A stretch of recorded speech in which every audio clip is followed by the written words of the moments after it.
સુરતના માંગરોળમાં બિલ્ડિંગનો સ્લેબ ધરાશાયી થતા વિદ્યાર્થીનું મોત નીપજ્યું। સુરત જિલ્લાના માંગરોળ તાલુકાના તરસાડી નગરમાં બિલ્ડિંગની ગેલેરીનો સ્લેબ ધરાશાયી થતા એક વિદ્યાર્થીનું મોત નીપજ્યું, જ્યારે બે વિદ્યાર્થીઓને ઈજાઓ થતા તેઓને તુરંત હોસ્પિટલમાં ખસેડવામાં આવ્યા। સુરત જિલ્લાના માંગરોળ તાલુકાના તરસાડી નગરમાં ઝંડા ચોક નજીક એક જર્જરિત હાલતમાં રહેલ બિલ્ડિંગના ગેલેરીનો સ્લેબ ધરાશાયી થયો અને નીચે પડ્યો। આ દરમિયાન સ્કૂલ પરથી પરત આવી રહેલ એક વિદ્યાર્થીની સહિત બે વિદ્યાર્થીઓને ઈજાઓ પહોંચી। ત્રણ પૈકી દર્શિલ મિસ્ત્રી નામના વિદ્યાર્થીને માથાના ભાગે ગંભીર ઈજાઓ પહોંચતા તેઓનું ઘટના સ્થળે જ મોત નીપજ્યું, જ્યારે અન્ય બેને તુરંત નજીકની હોસ્પિટલ દાખલ કરવામાં આવ્યા। ફૂલ જેવા દીકરાનું મોત થતા હાલ પરિવાર શોકમાં ડૂબી ગયો છે। બનાવને પગલે સુરત ગ્રામ્ય પોલીસનો સ્ટાફ સ્થળ પર દોડી ગયો। મૃતક બાળકને પીએમ માટે સરકારી હોસ્પિટલમાં ખસેડાય। રાજ્યમાં તેમજ સુરત જિલ્લામાં આ પહેલી ઘટના નથી। અગાઉ પણ અનેકવાર જર્જરિત બિલ્ડિંગનો ધરાશાયી થવાની ઘટનાઓ બની ચૂકી છે અને ઘણા લોકોના મોત પણ થઈ ચૂક્યા છે, છતાં તંત્ર દ્વારા હજુ સુધી કોઈ પણ પ્રકારના બોધપાઠ નથી લેવાયા। આ પ્રકારની ઘટનાઓ બને ત્યારે ફક્ત નોટિસ આપી પોતાની જવાબદારીમાંથી તંત્ર છૂટી જાય છે। તંત્રની આળસનો ભોગ નિર્દોષ લોકો બનતા હોય છે। સુરતની નવી સિવિલ હોસ્પિટલ રામ ભરોસે સ્લેબ તૂટતા દોડધામ મચી। સુરત શહેરની નવી સિવિલ હોસ્પિટલમાં સારવાર લઈ રહેલા દર્દીઓની સલામતી અને સુરક્ષા રામ ભરોસે છે। નવી સિવિલ હોસ્પિટલના બીજા માળે સર્જરી વોર્ડમાં સ્લેબ તૂટી પડતા ભાગદોડ મચી ગઈ। નવી સિવિલ હોસ્પિટલમાં સ્લેબના પોપડા પડતા દર્દીઓ ડરી ગયા। જર્જરિત બિલ્ડિંગમાં હોસ્પિટલના બીજા માળે સર્જરી વોર્ડમાં પોપડા પડતા દર્દીઓને હાલાકી ભોગવવાનો વારો આવ્યો। સદનસીબે ઘટના સ્થળે દર્દી કે તબીબ ન હોવાથી મોટી દુર્ઘટના ટળી હતી। ઘટના બાદ વોર્ડમાં ફરજ બજાવતા કર્મચારીઓ અને તબીબોને જીવ તાળવે ચોંટી ગયો। અવારનવાર પડી રહેલા સ્લેબના ટુકડા અને પોપડાને કારણે સ્ટાફમાં હંમેશા ભય રહે છે। ક્યારે પોપડા પડે તેનો ભય તેઓને સતત સતાવી રહ્યો છે। મહત્વનું છે કે નવી સિવિલ હોસ્પિટલની જૂની બિલ્ડિંગ જર્જરિત હોવાથી અવારનવાર છતમાંથી પોપડા પડે છે, ત્યારે બિલ્ડિંગના સમારકામની માંગ ઉઠી છે। સુરત નવી સિવિલ હોસ્પિટલ દક્ષિણ ગુજરાતના ગરીબ અને મધ્યમ વર્ગના લોકો માટે આશીર્વાદ સમાન ગણવામાં આવે છે। અહીં દર્દીઓ મોટી સંખ્યામાં સારવાર લેવા માટે આવે છે। મહત્વપૂર્ણ સમાચાર પ્રાપ્ત થઈ રહ્યા છે। રવિવારે રજાના દિવસે રાજ્ય કેબિનેટની બેઠક મળશે। મુખ્યમંત્રી ભૂપેન્દ્ર પટેલની આગેવાનીમાં રવિવારે બેઠક મળશે। રજાના દિવસે મંત્રીમંડળની કેબિનેટ બેઠક મળશે। રવિવારે બેઠક બોલાવતા અધિકારીઓ મંત્રીઓમાં આશ્ચર્ય ફેલાયું। રવિવારે સાંજે 4:30 કલાકે કેબિનેટની બેઠકનું આયોજન કરાયું છે। સપ્તાહમાં બુધવારે કેબિનેટની બેઠક મળતી હોય છે, પરંતુ આ વખતે રવિવારે મંત્રીમંડળ માટે મીટિંગનું આયોજન કરવામાં આવ્યું છે, એ પણ રવિવારે સાંજે 4:30 કલાકે, જેના કારણે અધિકારીઓ અને મંત્રીઓમાં આશ્ચર્ય।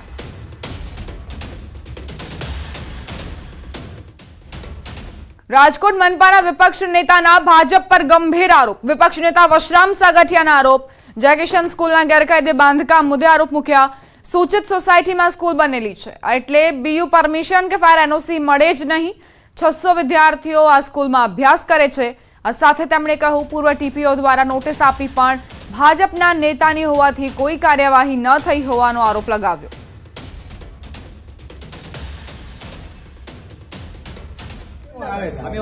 અગાઉના ટીપીઓએ એને નોટિસ પણ આપી છે, પરંતુ હાલના ભાજપના શાસકોની મહેરબાનીથી આરામથી સ્કૂલ ચાલે છે। કોઈ એનઓસી લેવાની જરૂરિયાત નથી એવું દેખાઈ રહ્યું છે અને ભાજપના આગેવાન કાર્યકર હોવાના હિસાબે આ વસ્તુ ચાલી રહી છે।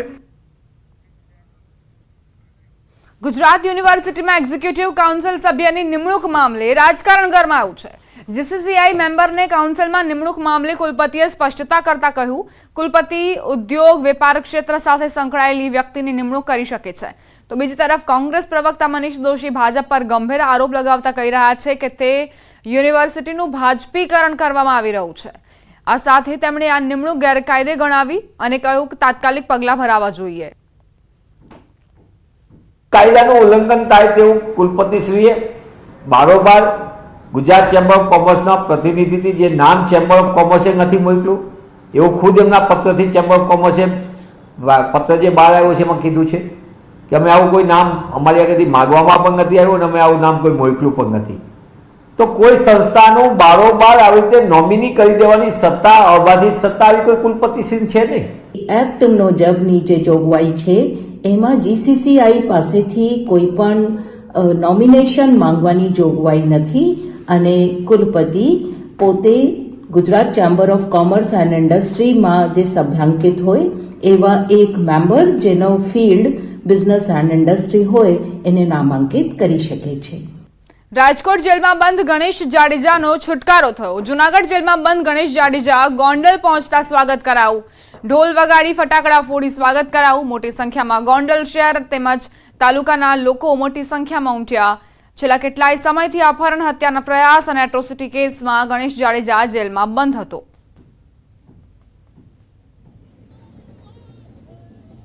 ભૂતકાળથી જે રીતે મારા પિતાશ્રીએ ગોંડલ તાલુકાનું નેતૃત્વ કર્યું છે, ત્યારબાદ છેલ્લા 2-3 થી જે રીતે મારા માતુશ્રી નેતૃત્વ કરી રહ્યા છે, એ જ રીતે ભવિષ્યની અંદર કાયમી માટે હું ને મારો પરિવાર કાયમી માટે લોકોની વચ્ચે છીએ. લોકોની સેવા માટે જે પણ કઈ કરવું પડશે આગામી સમયની અંદર પૂરેપૂરી રીતે કરવાની અમારી તૈયારી.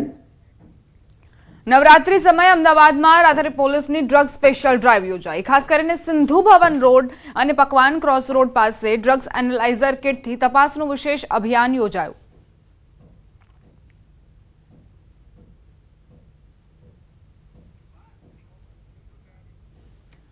અમદાવાદમાં સીઆઈડી ક્રાઇમે ડ્રગ્સ ઝડપ્યું. લાલ દરવાજા બાવા લતીફની ગલીમાં ઘરમાંથી ડ્રગ્સ ઝડપાયું. 1.53 લાખના 15.33 ગ્રામ એમડી ડ્રગ્સ સાથે એકની ધરપકડ. ગુનામાં સામેલ અન્ય એક આરોપી ફરાર. સીઆઈડી ક્રાઇમે ગુનો દાખલ કરી તપાસ શરૂ કરી.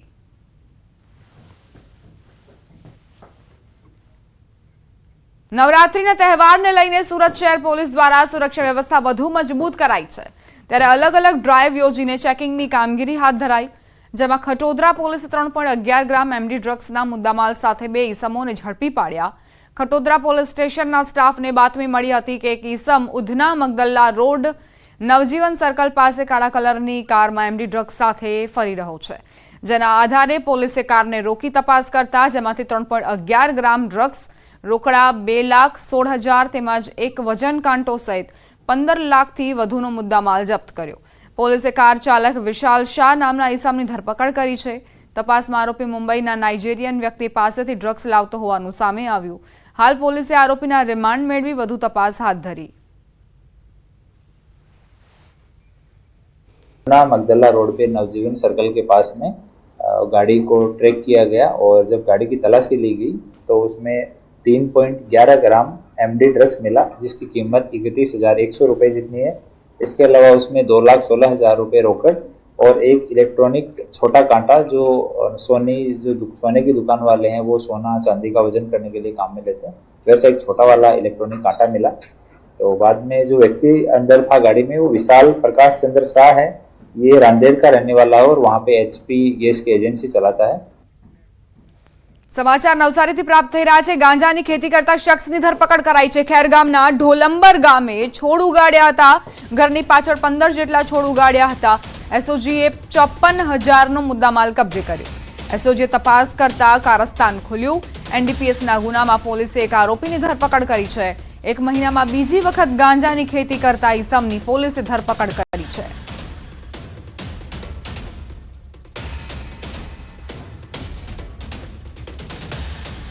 ગાંધીનગરમાં બજરંગ દળના કાર્યકરો અને પોલીસ વચ્ચે ઘર્ષણના સમાચાર.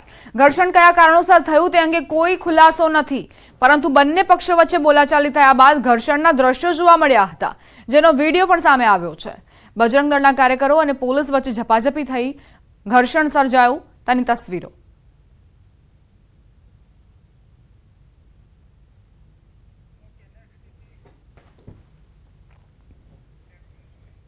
અમદાવાદ શહેરમાં પોલીસની ઓળખ આપી લોકો પાસેથી રૂપિયા પડાવતા 2 આરોપીની ધરપકડ કરાઈ છે. ક્રાઇમ બ્રાન્ચે 2 આરોપીઓને ઝડપી 1 લાખથી વધુનો મુદ્દામાલ કબજે કર્યો.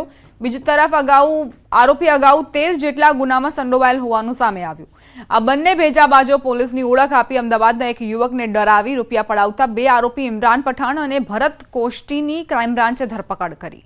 આરોપીઓએ 2 દિવસ અગાઉ શહેરના સોલા વિસ્તારમાં 33 વર્ષીય ફરિયાદી રમેશ ડાંગરને ગાંજા અને દારૂના ગુનામાં વોન્ટેડ હોવાનું જણાવી 36,000 રૂપિયા પડાવ્યા હતા. જો કે ફરિયાદી સમય સૂચકતા વાપરી ટ્રાફિક પોલીસની મદદ લેતા તેનો છુટકારો થયો હતો, જે બાદ સોલા પોલીસ મથકે નકલી પોલીસ કર્મી વિરુદ્ધ ફરિયાદ નોંધાઈ.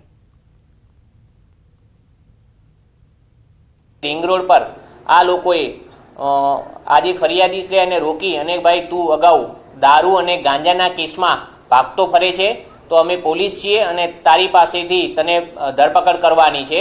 આવી રીતે તેને ઝાંસામાં લઈ અને તેની પાસેથી HDFCનું જે ATM છે ત્યાં, પેટ્રોલ પંપ ઉપર અને લાસ્ટમાં ત્યાં કોઈ પણ જગ્યાએ સફળ ન થતાં તેની પાસે રહેલા રોકડ રૂપિયા 36,000 લઈ અને ભાગી ગયેલા હતા.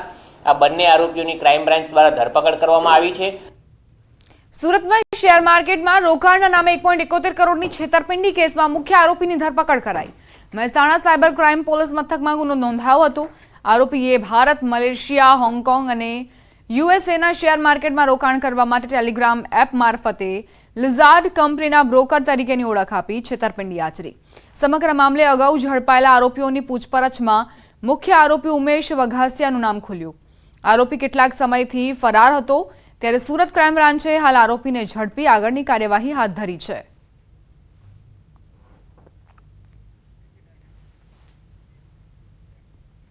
ગુજરાતના પનોતા પુત્ર દેશની સેવા કરતા શહીદ થયા. મૂળ બનાસકાંઠાના વડગામના પેપોડ ગામના BSF જવાન કોલકાતાના કૂચ બિહારમાં શહીદ થયા. શહીદ વીર જવાન અંકિત પ્રજાપતિ 2021માં 45 BSF બટાલિયનમાં કોન્સ્ટેબલ તરીકે જોડાયા હતા. આજે શહીદ જવાનના પાર્થિવ દેહને પોતાના વતન પેપોડ મુકામે લવાશે. 24 વર્ષીય જવાન શહીદ થતા સમગ્ર પંથકમાં ગમગીની છવાઈ છે.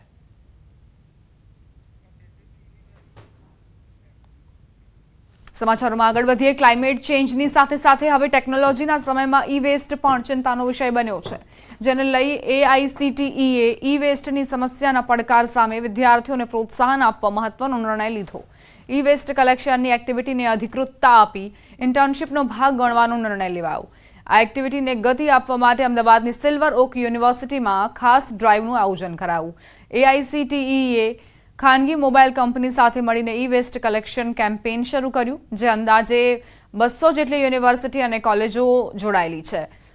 આ ડ્રાઇવમાં સિલ્વર ઓક યુનિવર્સિટી પણ જોડાઈ છે. યુનિવર્સિટી દ્વારા છેલ્લા 3 વર્ષથી ઈ વેસ્ટ કલેક્શન કરવામાં આવે છે, જ્યાં અત્યાર સુધી 50 કિલોથી વધારે ઈ વેસ્ટ ભેગું કરાયું છે. વિદ્યાર્થીઓને અભ્યાસક્રમ દરમિયાન અંતિમ વર્ષમાં 6 મહિનાની ઇન્ટર્નશીપમાં ઈ વેસ્ટ કલેક્શન એક્ટિવિટી માન્ય રહેશે અને ક્રેડિટ જમા થશે. ઈ વેસ્ટમાં પહેલું એ છે કે to reduce the e waste, that is the first step. એ ન કરી શકીએ તો impossible we have to recycle it, and where it is not possible to recycle ત્યારે એને કેવી રીતે પ્રોપરલી ડિસ્પોઝ કરવો, જેથી કરીને એ હ્યુમન બિંગને કે એન્વાયરમેન્ટને ડેમેજ ના કરે અને આપણે સારી રીતે આનો ઉપયોગ કરી શકીએ, એ માટેનો આ એક પ્રયાસ છે. आज के दिन में सबसे बड़ी प्रॉब्लम है कि ई वेस्ट का सही से निस्तारण कैसे किया जाए. ग्लोबली अगर हम देखें तो भारत का स्थान 3रे नंबर पे है जो सबसे ज़्यादा ई वेस्ट जनरेट करते हैं. लेकिन भारत की जो प्रॉब्लम है ई वेस्ट जनरेशन नहीं है, उससे ज़्यादा है ई वेस्ट मैनेजमेंट. આજથી 10, 15, 20 વર્ષ પછી જે ક્લાઇમેટ ચેન્જ આવવાનો છે, કાર્બન ફૂટપ્રિન્ટ્સ આપણે ઘટાડવાની છે અને જે ટેમ્પરેચર વધી રહ્યું છે દુનિયામાં, એની અંદર આપણે પોઝિટિવલી કેવી રીતે યોગદાન આપી શકીએ, એનો જ એકમાત્ર આજે અમે પ્રયાસ યુનિવર્સિટીમાં કર્યો છે.